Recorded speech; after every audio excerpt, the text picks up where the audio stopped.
အခုမြင်တွေ့နေရတော့ဒါငွေဆောင်ကမ်းကြီးရဲ့ဒါမိုးရသည်6လပိုင်းပေါ့နော်မိုးရသည်အစ6လပိုင်းရာသီဥတုပေါ့နော်ဒီအချိန်မှာဆိုလို့ရှိရင်ဒီကမ်းခြေမှာလာရောက်လဲပတ်တဲ့သူကတော့အနည်းငယ်ပဲရှိတယ်။ကျောင်းတွေလည်းဖွင့်နေပြီဆိုတော့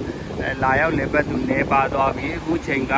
ရေထဲကိုကျွန်တော်တို့ဆင်းလို့လည်းမသိဘူးပေါ့နော်။လှိုင်းတွေကလည်းဒါတက်နေတယ်ရေဆွဲနေတယ်။ရာသီဥတုအားဖြင့်ကျွန်တော်မိုးရသည်ဖြစ်တဲ့အတွက်မိုးကတော့ကျွန်တော်တို့ရွာတယ်ပေါ့နော်။အများအားမိုးရွာတော့မဟုတ်ဘူး။မိုးကတစ်ခါလေးမှကျွန်တော်တို့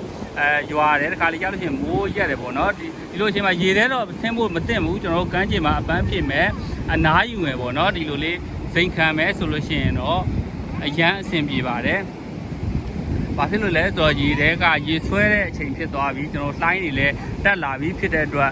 ကမ်းခြေကိုလာလို့မရဘူးလားလာတချို့တွေကမေးတယ်ပေါ့နော်လာလို့ရတယ်ရေထဲဆင်းလို့မရဘူးလားဆိုတော့ဆင်းရဲတယ်ဆိုလို့ရှိရင်တော့ဆင်းပေါ့နော်ဆင်းရဲတယ်ဆိုတာကတခြားကြောင့်မဟုတ်ရေဆွဲတော့ဘယ်သူမှလည်းမဆင်းပါဘူးဒီအချိန်မှာတချို့က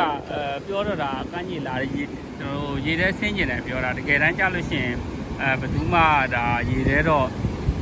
မဆင်းကြဘူးပြောဒီလိုလာမယ်အပန်းဖြေမယ်အနားယူမယ်ဒါလောက်ပဲပေါ့နော်အဲ့တော့ဒီငွေဆောင်ကမ်းခြေနဲ့ပတ်သက်တဲ့ယာတီဥရုတွေ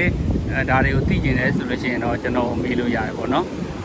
ကဲအားလုံးဒီလောက်ပါပဲသိကျင်တဲ့အကြောင်းအရာတွေနဲ့နောက်ရက်တွေမှာကျွန်တော်ဗီဒီယိုလေးထပ်ပြီးတော့ကြိုက်ပြီးတင်ပေးသွားပါမယ်